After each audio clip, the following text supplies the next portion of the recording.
Greetings, fellow visitors. This is Upgrade Terminal, a Star of Providence fancast. I'm Malachi. And I'm Nick. Welcome back to the facility.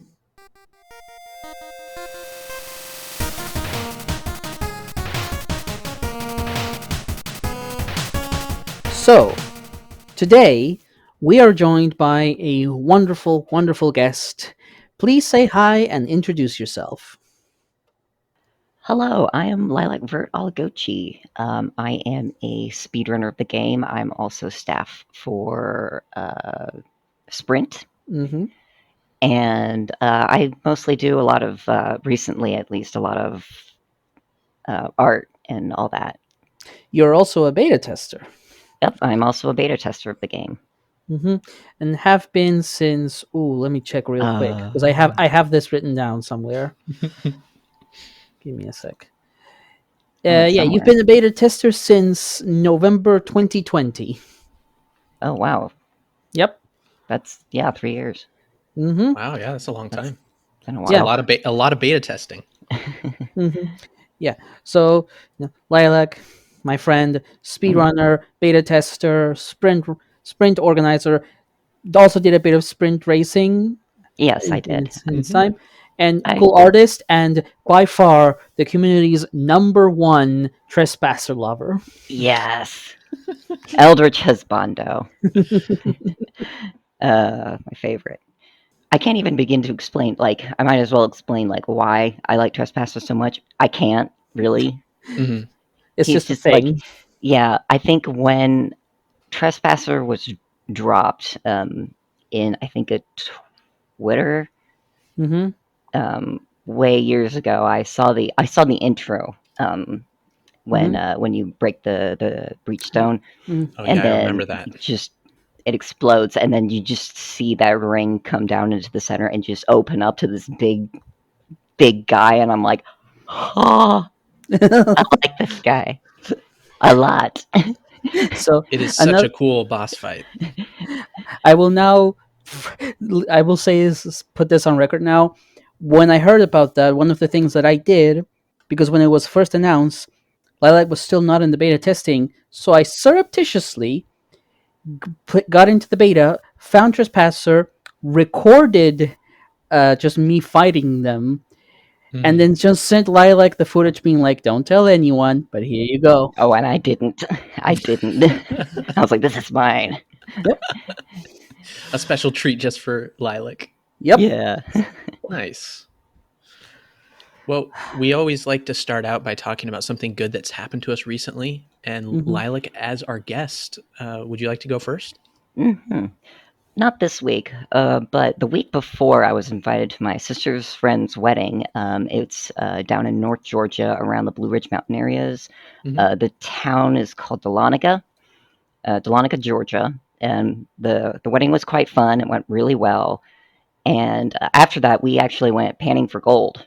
Ooh. Yeah.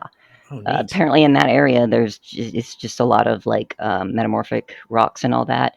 So there's a lot of gold. I actually managed to dig up a lot of garnet as well, and sodalite, and lots of other gemstones. Oh, did you find some gold? I did, actually. Whoa! It's not that big. It's just little flecks. Yeah. And they're in a little tube right now. I need to figure out what to do with them. Oh, awesome. Well, I know you're a bit of a geology fan, so that was extra special for you. Oh, it was a lot of fun. We actually went and drove up as well to, I don't remember the name of it right now. Amicalola Falls, that's what it's called. I had to quickly look that up, but Amicalola Falls, really nice place. If you like hiking, go there. Trust me, you'll like it. Oh, sounds awesome. I've never been to Georgia. This makes me want to go. So what about you, Malachi? I've had to do a lot of traveling recently.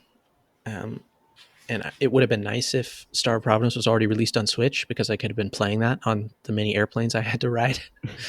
But I ended up getting back to Seattle very late last night. And there is a little burger shop that it's been around since the early 1950s. And there was one of them. Now it's a small chain here in Washington. It's called Dick's Drive-In. And the food is really good, like just really good, like kind of greasy American cheeseburgers. But I also really love going there at night because it's open till 3 a.m. It's one of those kind of spots. And if you end up going there at night, there's always a really, really interesting mix of people that are there. And it just has, there's just like this excitement, I'm driving, it's already pitch black outside, and then you see the Dick's Drive-In sign in the distance, and there's a kind of a glow around the restaurant, and there's all these people standing there in line, and it just has such a lovely feel to it. It's I don't know, you go, and I went there and everyone was so nice, being like really nice, and everyone's chatting each other up, and it just, not only did I get a cheeseburger, but like a little bit of my faith in humanity was restored. So that was very enjoyable. You've always been a bit of a Nictophile, so I'm not surprised that you have a lot of fun moments at night. Yeah, if you guys are ever in Seattle, I highly recommend Dick's Drive-In. It's delicious. All right, that's lovely. Nick, what about you? I'll start by saying something not so nice that happened to me lately, is that Uh-oh. I was a bit under the weather. You're breaking the rule. No, I'm just kidding. I was feeling under the weather. I caught something. I don't know what it was. It wasn't anything serious, but it's just kind of like, oh, I'm like sick, nose is stuffy, bit tired. So if I can't really do much, what I tend to do is like, I just like listening to music. And I've been really enjoying listening to some tracker music lately. If you don't know what trackers are, it's basically it's a tool for creating music. It's it's sort of like MIDI, but you include the actual music samples in it as well.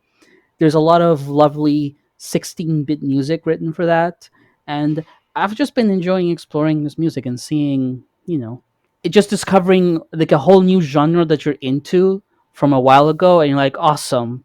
I can't wait to see what masterpieces I have yet to discover. So yeah, that's it for me. Today, we're talking about the hub in Star of Providence, but also just hubs in general. I think for anybody listening to this, you're going to know what a hub is. It's, especially for roguelites, it's basically the place you go back to in between runs, the place you end up, your home of sorts.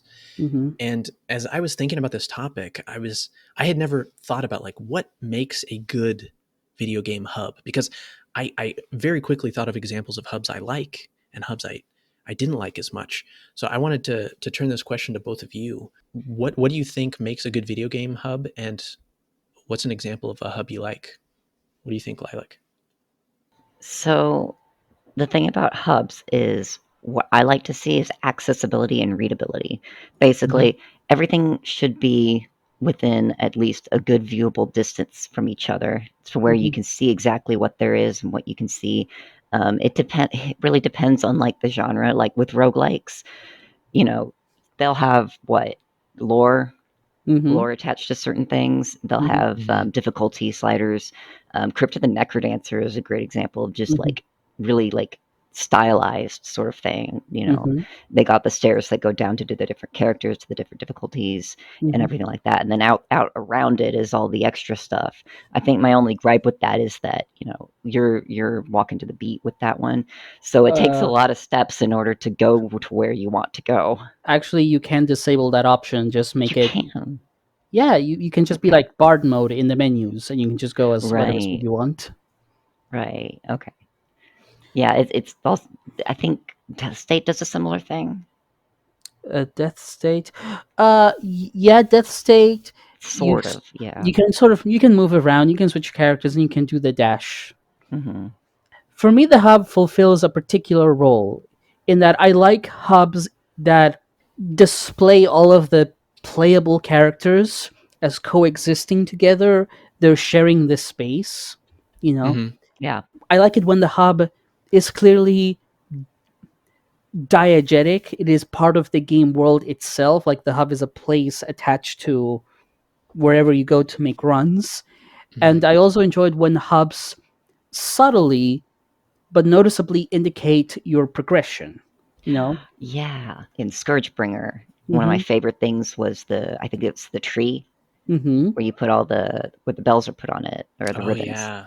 And that always just struck out to me, like Mm-hmm. aesthetically. and it has a level of progression because I think in that game it has a upgrade tree, if I recall correctly. Yep. Yep. And another very similar one to that is Hades, that has this Yes. enormous hub full of characters, and you can toggle all manner of settings, but you can also use your currencies to upgrade it. And some of the upgrades are like, you have better stats or you have better weapons, but some upgrades are just buy new decoration, buy a new piece of furniture. It serves Yeah. no real purpose, but it's there. It acts as customization for you, the player, because the idea is that the game, the levels are sort of determined very. Those look the way the devs want them to, but for the hub, you have this space that you can make your own. You can choose how it looks. That, to me, is something that I think a lot of people appreciate and value. A lot of people do like building in the games. Mhm. That's what makes games like Terraria and Minecraft so popular, because you can just, customize these things, and having a customizable hub, it's an attraction basically. It makes it more personal in a sense. You both touched on things that I like in hubs. I think the readability is really important, Lilac, and I'm glad you mentioned that. Um, I like to be able to understand everything at a glance. And so Hades actually, while I liked that hub, Hmm. um, to me, it was almost too big in a way. Um, Yeah. but one thing I do like about Hades, and this is what you mentioned, Nick, is the characters comment on your progression in a really cool way. Hmm. I love that they'll be like, "Oh, I see you got to this boss. Yeah, they kicked your butt, didn't they?" Like I really really enjoy that. So those are two really good points for me. One thing I love about a hub, especially in roguelites, like these games can be, I don't want to say stressful, but there is a lot of pressure, right? Hmm. And that's one of the things I love about it. It's you gotta risk it for the biscuit and try to get to the end in one go. So I love it when a hub has a very calm atmosphere, and it allows you to just kind of catch your breath and be like, okay, yes, I'm ready to go back in. And two of my favorite examples of that. The first one, this is not a roguelite, but the hub in Bloodborne, the Hunter's Dream. I don't know if you guys have ever played it, but I have not. it is an excellent hub because Bloodborne for me was a very stressful game, a game I Hmm. love deeply, but the hub was wonderful because you'd go in there and it's just this calm music playing. There's flowers growing. It was very, very peaceful. One of the only places in the game where you didn't feel like there was something trying to kill you. And then the other hub I'd be remiss if I did not mention is the Downwell hub, which is actually really, really simple. But I would always, in between runs, I would go back up to the surface because it just has a really chill track playing. And you'd always see your little guy, uh, maybe sitting on the bench, swinging his legs or sleeping beneath the tree. And there were really subtle changes, like the leaves being gone off the tree or, something like that. So, I mean, yeah, in the case of Star of Providence, it's like you might be listening to Ex Machina trying to defeat the machine. You get slapped, you die, you lose, and then you go through the game over sequence, and it's like duh, duh, duh, duh, duh, duh, duh, duh, and it's like you're home. It's fine. yeah. It's safe here.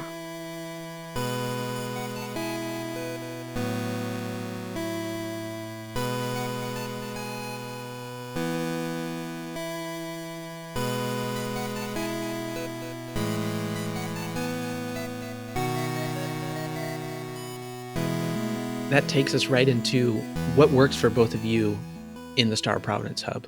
So what I find that works with Star of Providence is everything is within reach. You've Hmm. got the mirror with the boss rematches. You've got the difficulty sliders, which I think they call them. I think it's jokingly called mods. Yes, that's Yeah, correct. Yes. hmm Yep. yeah, and then you've got the little cork board with all the lore and the notes and everything, and it's all just right there. And on top of that, you can also customize it. It's a Hmm. little customizable. And I Yeah. think it's a little tiny detail that I really like, but I love like the achievements in the form of like medals and trophies Yeah, just right trophies there on the table. on the table, just right there. Hmm. I mean, yeah, for me, I like all. pretty much all of these same things. I love the trophies. I like the bestiary. I like basically all of the same things, and I love Clinus, which we'll get to in just a little bit. I just find that it's just a nice place to hang out. There's some cool NPCs. It's just it's small, but it's lovingly crafted. It is exactly everything it needs to be and no more. Yeah, you know what it actually reminds me of? I like how small it is too, Lilac. I totally agree that everything's right there, and it fits so nicely. It's like snug. It's cozy, right? I Mm-hmm. think Yeah. of cozy as the word that describes it for me.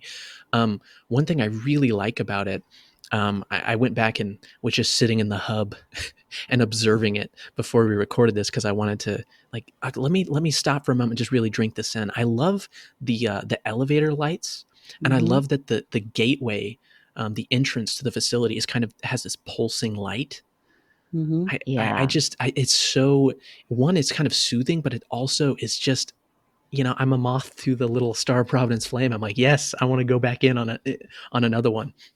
If I may interject, Mm-hmm. I feel like something that for me makes the hub in Star of Providence even more appealing is you mentioned, Malachi, that it is cozy, but Mm-hmm. if you sort of look back at footage of when you first enter the hub is desolate. There's nothing there. It's just a room before the elevator. Mm-hmm. But over time, between you and Clinus, you make it a home. So it is the Mm-hmm. idea of like you've taken this space that there was nothing in there, and through you and the cat, it becomes a place that is safe and comfortable. So it is the idea of like even in a place as harsh as the entrance to the facility, you can have a space where you can just exist in peace. Mm-hmm. Yeah, I guess you're right. It gets cozier over time. You Mm-hmm. know what it reminds me of, though, in its small and compact way, is when I was a kid, I was always really jealous of my friends that had Polly Pockets. You guys have seen a Polly Pocket before, Oh right? my gosh, I remember Polly Pockets. They were so cool, but they were a Yeah. quote unquote girl toy, right? Yeah. But I loved them because they were just these tiny little worlds that you could just open Yeah. up, and there was like an upstairs and a downstairs and these tiny little figurines. And I actually think of that quite often when I play Star of Providence because I always wanted one. I love that like compact, cozy feeling. And this makes me hope that the I kind of hope that the big mode figurine is the hub because I think that would be Mm. such a nice little thing to have the hub sitting on my desk. I mean, you could also make it yourself as a diorama of sorts. That's true. Get yourself a 3D printer. Yeah, yeah. Get I'll start saving up for one of those. Or papercraft it. papercraft works too. Mm. Or Lego. Or Legos. Legos. One thing we didn't touch on yet, well, I guess you mentioned it in passing, Nick, but the visitors that come to Mm-hmm. the hub, Mm-hmm. Mm-hmm. I love that enemies come to the hub because it does kind of like recontextualize them, and you can interact with them in a peaceful way, and they'll just talk to you. Mm-hmm. I also really like that Kleines specifically can appear in the run. And I think what this does, Nick, you mentioned like if the hub is diegetic, if it's a Mm-hmm. part of the world, to me, it makes the world feel bigger Mm-hmm. because, both parts of the game are interacting with each other. And I really like that about Star of Providence. I like seeing the enemies there. I like seeing Kleines when I'm down in a run. I think that's such a nice touch. It is. Mm-hmm. On the subject of recontextualizing enemies and having them appear in the hub, Mm-hmm. I've been told that this is also a thing that happens in the Kirby franchise. As it so happens, Lilac here Yeah. is a huge Kirby fan. Mm-hmm. So why don't you tell us something about that? So in the Kirby series, there is a mechanic in the game where you can have helpers, and more often than not, they are the enemies that Mm-hmm. you fight in the game. Waddle Dees, you'll get Parasol Waddle Dee, not Spear, because Spear is something that's unique to Bandana Waddle Dee, which is again an enemy in the game. But it helps create more of like a world, a life, around it. And Mm-hmm. from what I remember, or at least when I've been talking to the developers, Pierre and Alex are also very big Kirby fans, and you can actually sort of see that style bleed through in the fact that you start off incredibly cutesy. Like, Mm-hmm. let's be honest, like with Null and the coffee and the little blush stickers on, I think they're blush stickers on AB. Mm-hmm. You kind of get a sense of like how that style goes through, because once you start digging deeper into the facility, it starts to get a little more dark and eldritch. And you know, Malachi, you know this. At the end of just about every Kirby game, there's always some sort of eldritch creature that Yep. Kirby has to fight and defeat. But unfortunately, in Monolith's case, Monolith being the final boss Mm-hmm. of hard mode, you can't really beat the friendship back into someone now, can you? Not this No. time. Not this time. Yeah. No, that's something I've always felt too. I feel, and I wasn't surprised to learn that the developers really like Kirby, because I feel that influence as well, Lilac, and I like the cutesy enemies, and I like that some of them sometimes are kind of on your side, or at least want to come hang out in the hub for a bit. Mm-hmm. Yeah, I think one of the best comparisons that I find, Scarfies, right, Malachi? Um, Yes. the Scarfy enemies where you hit them and then they turn kind of monstrous. I always Yes. imagine that for at least the soul extractors. They start. You have the ghosts, and then there's a soul extractor, and it's like, oh, okay. And then you see that face. It's like, oh, okay, Yeah. that's horrifying. Yeah. Yeah. But when I see the enemies in the hub and we're just chatting and Hmm. interacting, it kind of makes me think like, well, it's kind of weird that you're nice to me here, but down there you're hostile. It's like, well, are you obeying your programming? Is the power eternal compelling you to be hostile? It's just an interesting question, I think. It's like, what is the nature of enemies and their relationship to you? Hmm. Just another job sometimes with a lot of them. So okay, Yeah. I'm on Hey, the clock now. Gotta start fighting. it's not personal. Sorry. Nothing personal, kid. My I my mean boss, that Power Eternal, wants you dead. I'm sorry. that I think that's pretty much the hermit that you see. It's like, Yeah. yeah, in the hub, it's like, just don't talk to me. In the hub, it's like, don't even touch me. Yeah. Got no business with you. I got business with the cat, not you.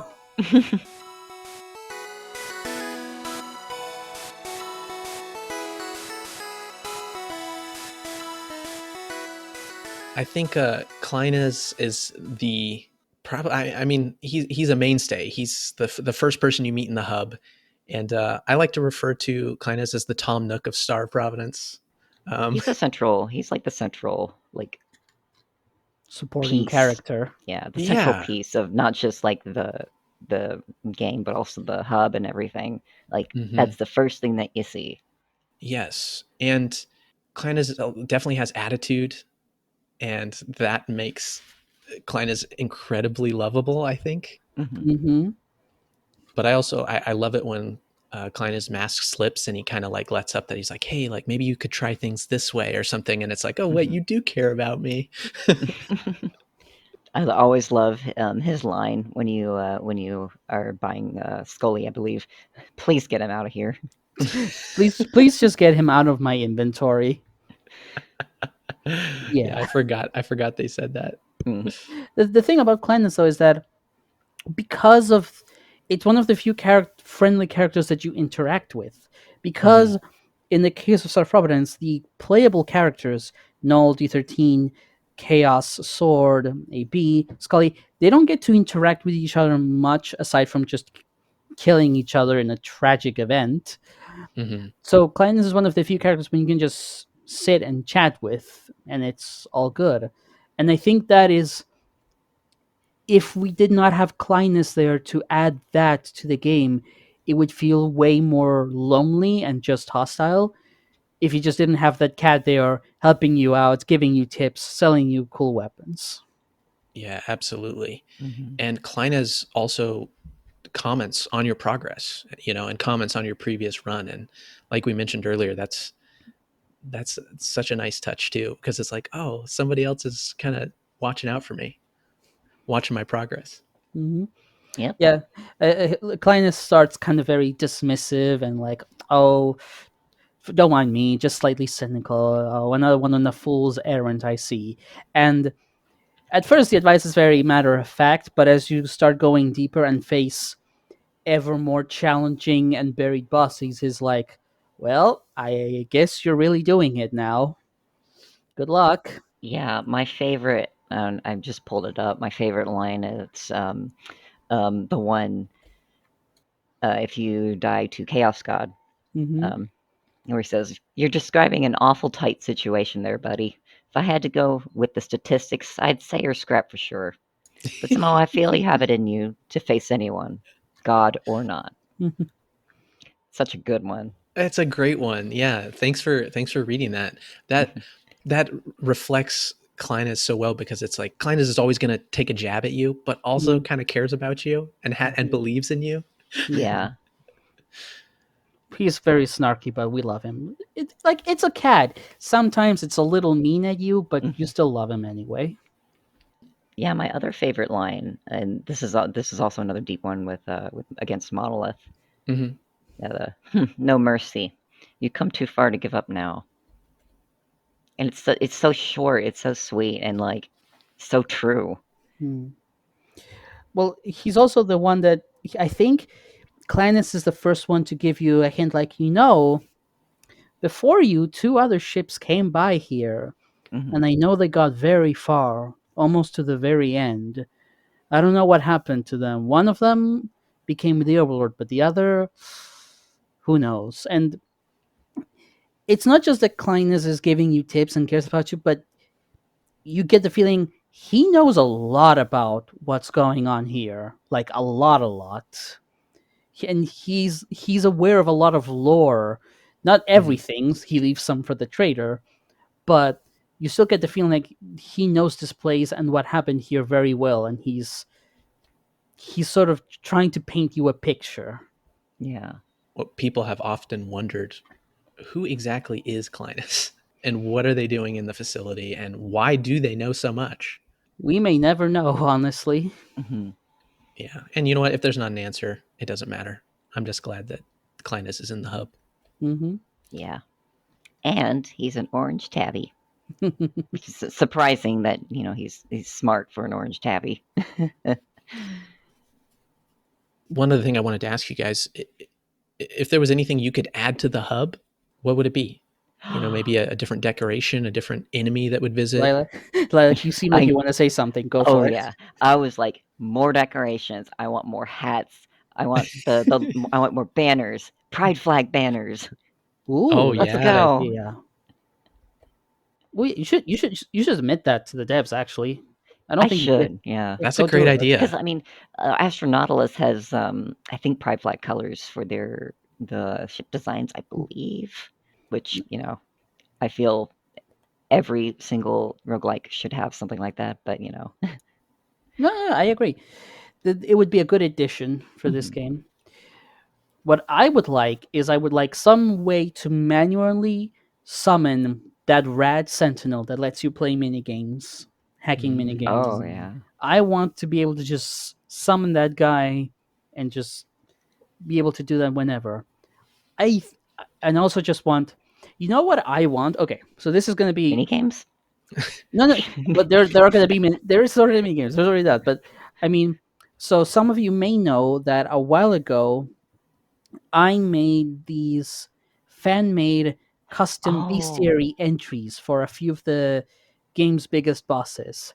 Hmm. I saw those. Yeah, they're incredible. Yeah, I'm not saying the devs have to put my ideas in there, like my specific things, but I would like it if some of the bosses did have special, bespoke bestiary entries Hmm. in a manner similar to what Chaos God does. Chaos God does have their own unique bestiary entry, which is just them floating over like the sea of clouds, Hmm. and Hmm. it's so cool. and I want more enemies to get that. Even if they don't look like anything like I did, I just want more of that, please. It would be super cool. I agree. Yeah, that would be neat. You, Malachi, what do you want? I mean, both the things you guys mentioned would be great. I would also love to have a few more enemies that could appear. I just really love the depth that adds to the game, and the personality that each enemy has is very fun. You know what would be fun if you could have the challengers visit you in the hub. Oh, that would So be great. so Cavalier, Colonel, Autodoc, Myriad, even the Giant Bat, because I know you'd love that. Yeah. Yeah, that would be really cool. Because they're already kind of friendly to you in the shops. So it only makes sense to include them. Yeah, their vibe is very much like, hey, I'm down here doing my thing. And if your thing gets in the way of my thing, we'll fight. But they're also kind of friendly. You know, they're not going to attack you in Bloke's shop. I'm sure that they've done that before to disastrous results. Yeah, they learned the hard way. Bloke is also a council member. He's way more powerful than he lets on. So Yeah. True. Fair. And if I'm really going out there, I would also like... What I would like is a list of uniques somewhere, and the game tells you, hey, there's all these uniques in the game. See if you can collect them all. And you can just... Honestly, that would be nice to have, not just like that, but also like a playroom, basically, where you can just like test out different weapons. Oh yeah, like they do that in Necrodancer, I believe, right? Yeah, you can fight against any enemy using any weapon. The way Necrodancer does it is a little bit clunky in my opinion, Yeah, I agree. But it is a good idea, and like a testing room, like you can load up any weapon with any keywords and any unique and just sort of test it out. I think that is also a good idea. I would love that. I think it would also help people encourage to use all of the weapons in the game if you can just try them out and kind of get to know how they're useful, and also maybe which ones you shouldn't pick when they're offered to you in the trove. I think that would fit in really well with like an arcade. So if the Rad Sentinel was there and one of the quote unquote mini games that you could play was going into a like simulated room where you could use any of those weapons.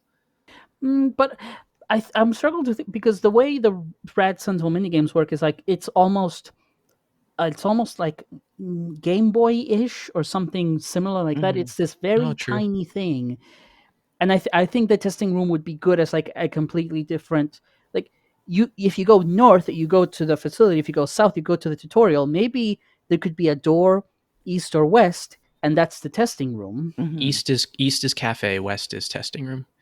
There we go. We need a new character. We would need Science Sentinel. Sure, why not? More characters. Let's go.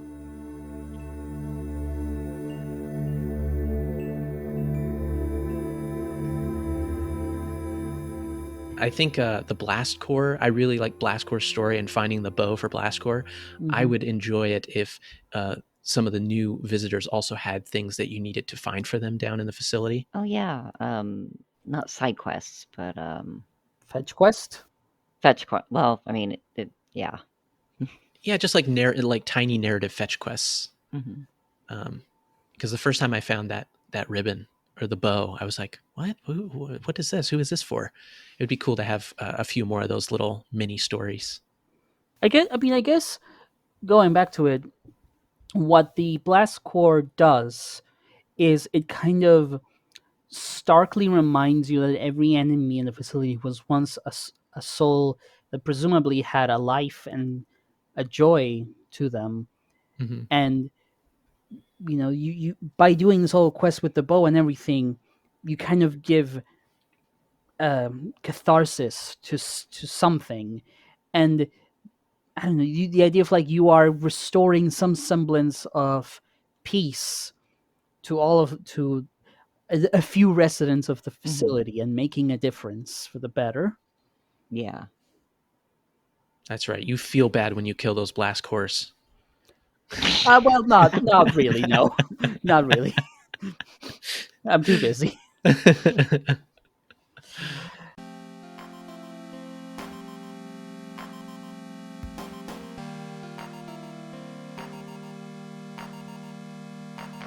Thanks so much for listening to our Star of Providence fancast. Big thanks to Garowslaw for allowing us to use his music and sound effects in it.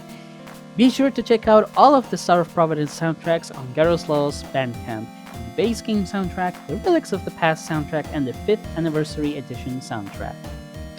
Lilac, thanks so much for being here today to talk to us about the Hub. Yeah, always a pleasure. Is there anything of yours that you would like to plug?